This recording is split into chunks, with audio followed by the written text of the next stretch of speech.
Assalamualaikum warahmatullahi wabarakatuh. Halo semuanya, kembali berjumpa. Di sini akan senantiasa menemani teman-teman dalam obrolan santai. Semoga kita semua senantiasa berada di dalam lindungan Allah Subhanahu wa taala, sehat jasmani dan rohani, serta senantiasa mendapatkan limpahan rezeki dari Allah Subhanahu wa taala. Baik sahabat, di video kali ini kita akan ngobrolin ya secara santai tentu saja. Dan temanya kali ini adalah tanda-tanda orang yang mendapatkan keselamatan dan juga tanda-tanda orang yang mendapatkan hidayah dari Allah Subhanahu wa taala berdasarkan dari salah satu hadis Rasulullah SAW yang diriwayatkan oleh Al-Baihaqi. Baik sahabat, di video yang lalu kita sudah ngobrol ya tentang ujian yang tidak akan melebihi batas kemampuan kita. Nah, kali ini juga ada hubungannya dengan ujian, tapi ini adalah tanda-tanda bagi orang yang mendapatkan keselamatan juga hidayah. Apa saja yang menjadi tanda-tanda golongan orang yang mendapatkan hidayah dari sisi Allah Subhanahu wa taala?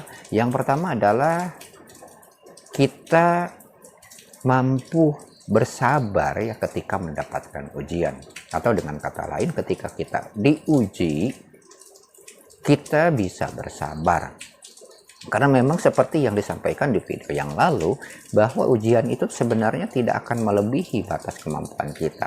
Allah memberikan ujian tentu dengan batasan-batasan tertentu, artinya mengukur dari kadar kemampuan kita. Tugas kita ya bersabar, dan ujian itu seperti yang disampaikan di video yang lalu bahwa ujian itu kalau digambarkan ya seperti apa? Seperti segenggam garam, dan hati kita adalah seperti wadahnya.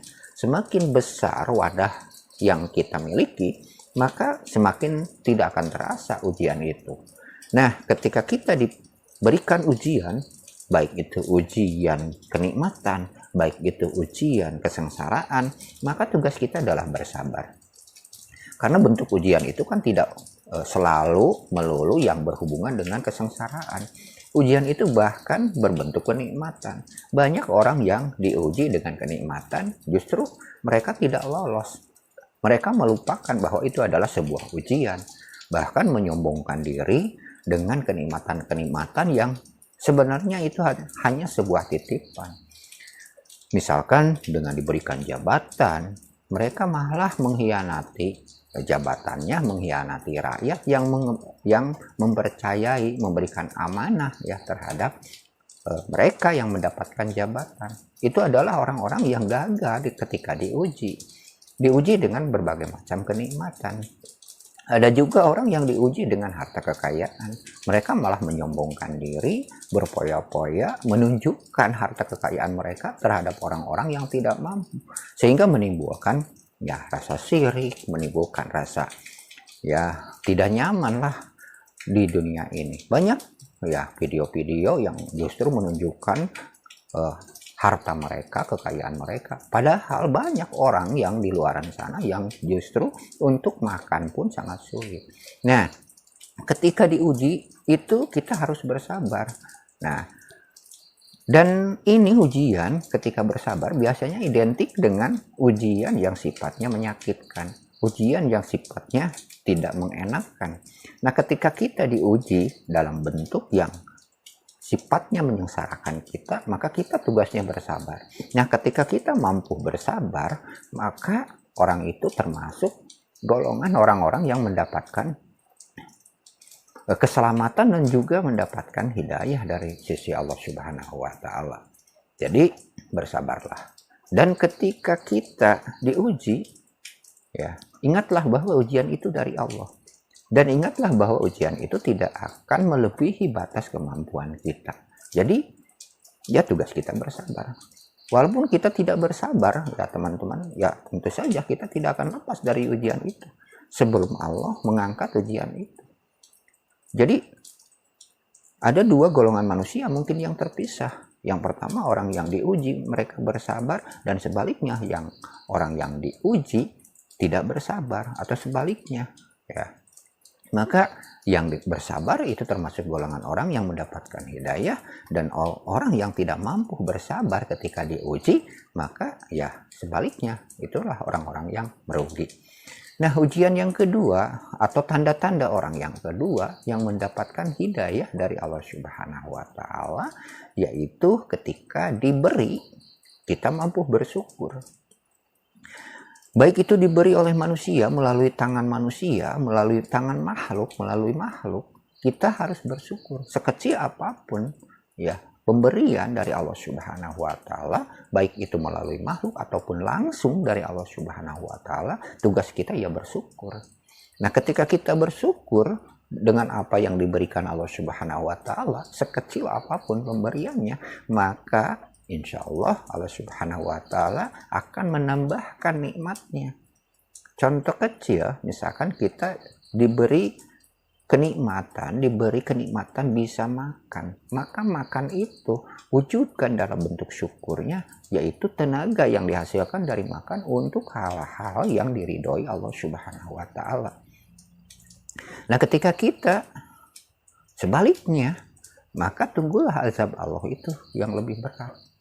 Jadi kita harus bersyukur dan terus merasakan, terus bertafakur dengan apa yang diberikan Allah Subhanahu wa taala. Karena memang tidak ada ya pemberian selain dari Allah Subhanahu wa taala. Nah, ketika kita mampu bersyukur atas apa yang diberikan Allah Subhanahu wa taala, maka itu adalah termasuk orang-orang yang mendapatkan hidayah, mendapatkan keselamatan dari Allah Subhanahu wa taala. Semoga kita semua termasuk orang-orang yang bisa bersyukur. Karena kalau misalkan kita tidak bisa bersyukur, maka azab Allah yang akan menimpa kita.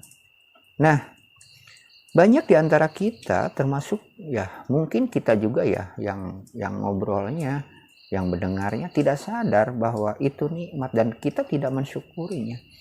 Maka pantas, apa saja nikmat? Nikmat tuh banyak sekali ya teman-teman, bukan hanya berbentuk rezeki. Karena ya kenikmatan itu kan sesuatu yang membuat hati kita nyaman, membuat hati kita bahagia, itu adalah sesuatu yang patut kita syukuri.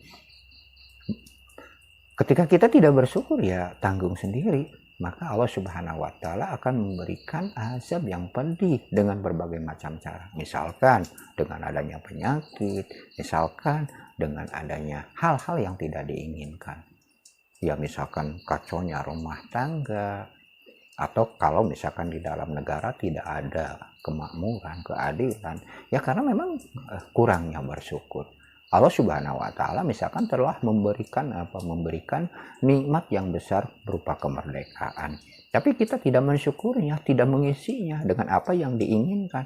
Apa itu syukur? Nah, syukur itu adalah memanfaatkan nikmat, memanfaatkan pemberian dengan sesuatu yang diinginkan, sesuatu yang memang diridhoi oleh yang memberinya. Ya, tiada lain Allah Subhanahu wa taala. Jadi dengan kata lain, syukur itu adalah memanfaatkan nikmat pemberian dari Allah Subhanahu wa taala sesuai dengan apa yang diharuskan, sesuai dengan apa yang diinginkan oleh sang pemberi.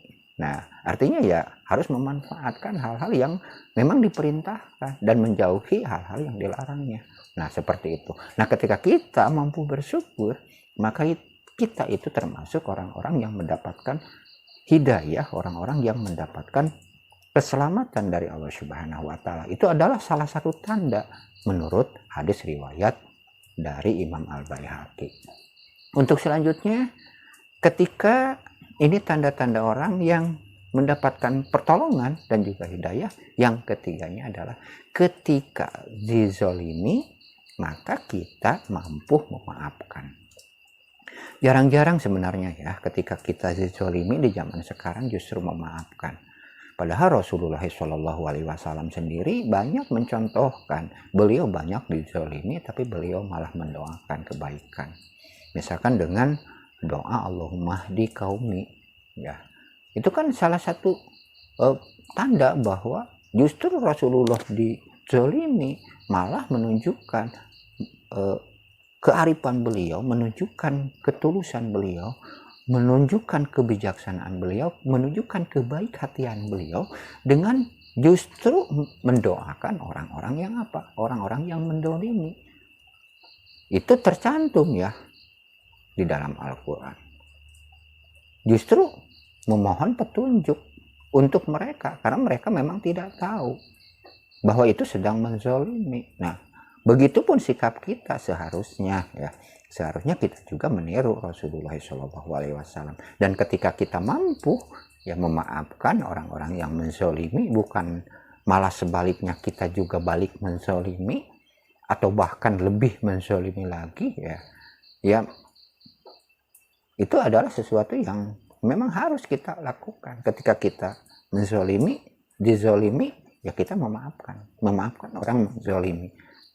Baik itu memaafkan secara langsung atau hanya di dalam hati, misalkan kita cukup mendoakan mereka, karena memang mereka tidak tahu resiko dari menzolimi, tidak tahu bahwa itu adalah dosa yang besar, maka doakanlah mereka. Nah, ketika kita mampu seperti itu, maka itu adalah tanda ada pada diri kita bahwa kita termasuk orang-orang yang mendapatkan keselamatan dan juga hidayah dari Allah Subhanahu wa Ta'ala.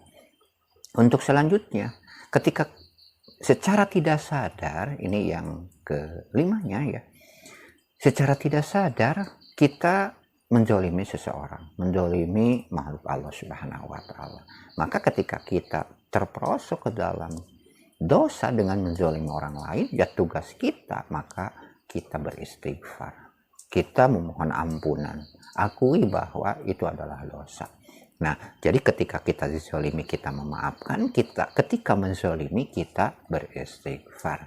Itulah tanda-tanda orang yang mendapatkan hidayah dan juga orang-orang yang mendapatkan pertolongan dari Allah Subhanahu wa Ta'ala. Semoga apa yang disampaikan ini bermanfaat. Kita simpulkan ya teman-teman. Tanda-tanda orang yang mendapatkan hidayah dan juga keselamatan dari Allah Subhanahu wa Ta'ala seperti yang tercantum di dalam hadis riwayat Al-Baihaqi, yaitu ketika kita diuji kita bersabar, ketika kita diberi kita bersyukur, ketika kita dizalimi kita memaafkan, ketika menzalimi maka kita beristighfar. Semoga kita semua termasuk orang-orang yang mendapatkan keselamatan dan juga hidayah dari Allah Subhanahu wa Ta'ala. Baik sahabat, hanya itu yang mampu saya sampaikan di kesempatan kali ini. Semoga obrolan ini bisa bermanfaat ya untuk kita semua, untuk saya pribadi, keluarga, dan juga teman-teman. Baik teman-teman, jangan lupa untuk dukung juga ya channel ini agar channel ini bisa berkembang dan lebih bermanfaat lagi untuk bersama. Sampai jumpa di lain video. Mohon maaf atas segala kesalahan. Wassalamualaikum warahmatullahi wabarakatuh.